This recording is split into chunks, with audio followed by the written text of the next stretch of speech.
बहुत दूर एक जंगल में एक मायावी दुनिया रहती थी। बाहर से देखने में तो वह जंगल एक सामान्य सा जंगल लगता था, लेकिन उस जंगल में सब जादुई जीव रहते थे। वहाँ के पौधे भी मांसाहारी राक्षस थे।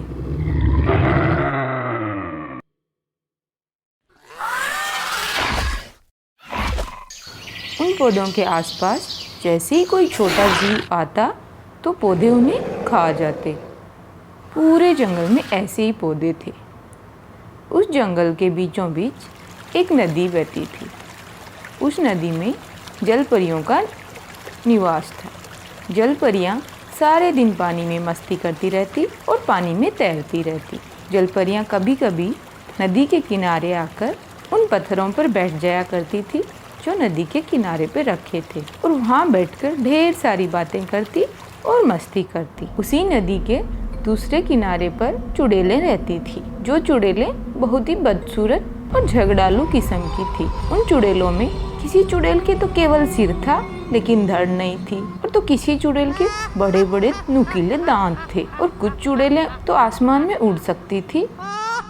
सारी चुड़ैलें बहुत ही भयानक और खतरनाक थी, और उन चुड़ैलों का राजा था एक जादुई ड्रैगन, जिसके पास भी बहुत सारी मायावी शक्ति थी, और वह सब चुड़ैलों से ज़्यादा ताकतवर था। नदी के उस पार भी राक्षसों का राज था, और वे राक्षस भी तरह तरह के भयानक राक्षस थे। राक्षस भी नदी पार चुड़ैलों की तरह बहुत ही भयानक और झगड़ालू किस्म के थे। उन राक्षसों के भी बड़े बड़े सींग थे। कुछ राक्षसों के तो पंख भी थे। पंख वाले राक्षस जंगल में दूर से जानवरों को उठा लाते और उनको खा जाते थे। इस तरह उस जादुई नगरी में 3 जादुई शक्तियाँ रहती थी। नदी में तो जलपरियाँ निवास करती थी, और नदी के एक तरफ चुड़ैलों का शासन था, तो नदी के दूसरी तरफ राक्षसों का राज्य था। चुड़ैल और राक्षसों में हमेशा अनबन बनी रहती थी। उसकी वजह से उनमें की खींचातान ही रहती थी, लेकिन कोई भी वो नदी पार नहीं कर सकता, क्योंकि नदी में सबसे ताकतवर नदी का देवता ड्रैगन जो निवास करता था, उसके डर से ना तो चुड़ैल नदी पार करती थी और ना ही राक्षस। अगर कोई भी गलती से नदी पार करने की कोशिश भी करता तो वह राक्षस उन्हें वहाँ से भगा देता या उन्हें फिर जान से ही मार देता।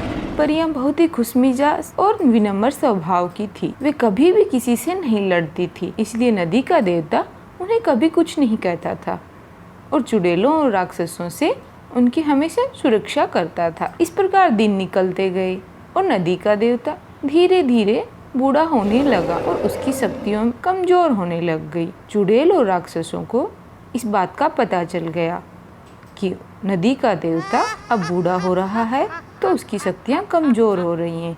इसलिए उड़ने वाली चुड़ैल और राक्षस कभी कभी नदी पार करने लगे। एक दिन नदी के देवता की मौत हो जाती है,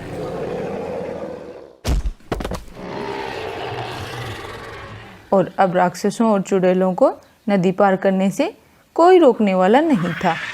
पहले तो वे अपनी जादुई शक्तियों से एक दूसरे पर आग के गोले बरसाने लगे।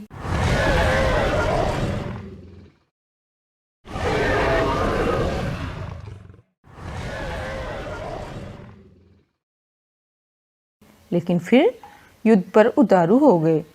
जलपरियों ने दोनों पक्षों को समझाने की बहुत कोशिश की, लेकिन नाकाम रही। राक्षस और चुड़ैल अपनी शक्तियों के घमंड में चूर जो थे।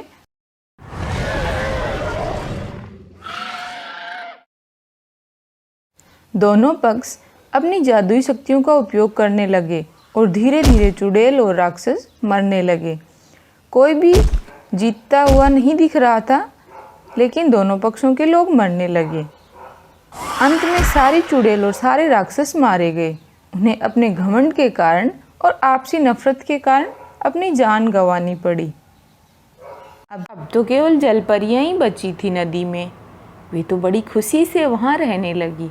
चुड़ैल और राक्षसों के मर जाने के कारण अब तो जंगली जानवर भी वापस अपने जंगल में आने लगे। शेर, चीता, हाथी, भालू, हिरण, बंदर आदि सारे जानवर वापस जंगल में आ गए। इस कहानी से हमें यही शिक्षा मिलती है कि कभी भी अपनी शक्तियों और ताकत पर घमंड नहीं करना चाहिए। घमंड का परिणाम बुरा ही होता है।